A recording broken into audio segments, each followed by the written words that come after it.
السلام علیکم، کیسے ہیں آپ سب بچوں؟ آج میں آپ کے لیے مزیدار کہانی لے کر آئی ہوں، زو کا جادوئی دن۔ ایک دن علی اور اس کی بہن عائشہ اپنے ابو کے ساتھ زو جا رہی تھی۔ وہ اندر داخل ہوئی، علی کی آنکھیں چمکنے لگی۔ ہر طرف رنگ برنگے جانور نظر آئے۔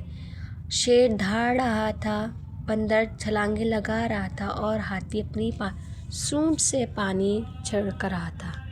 عائشہ نے ابو سے کہا، ابو لگتا ہے یہ سب جانور باتیں کر سکتے ہیں۔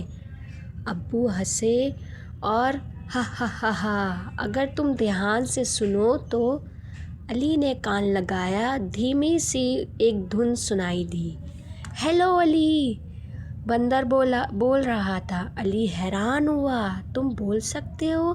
بندر بولا، بس آج زو کا جادوئی دن ہے، جب بچے دل سے خوش ہوتے ہیں ہم سب باتیں کر سکتے ہیں۔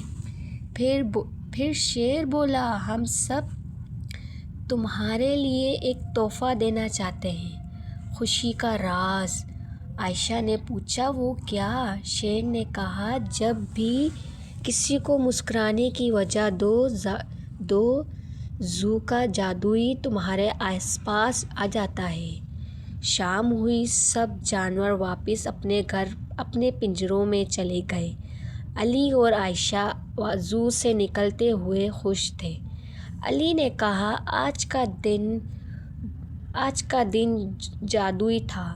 عائشہ مسکرائی اور جادو تب ہوتا ہے جب ہم دوسروں کو خوش کرتے ہیں۔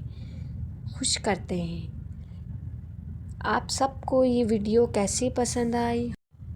آپ سب کو یہ اسٹوری کیسی لگی؟ کمنٹ باکس میں مجھے بتائیے اور میری ویڈیو کو لائک کریں اور شیئر کریں۔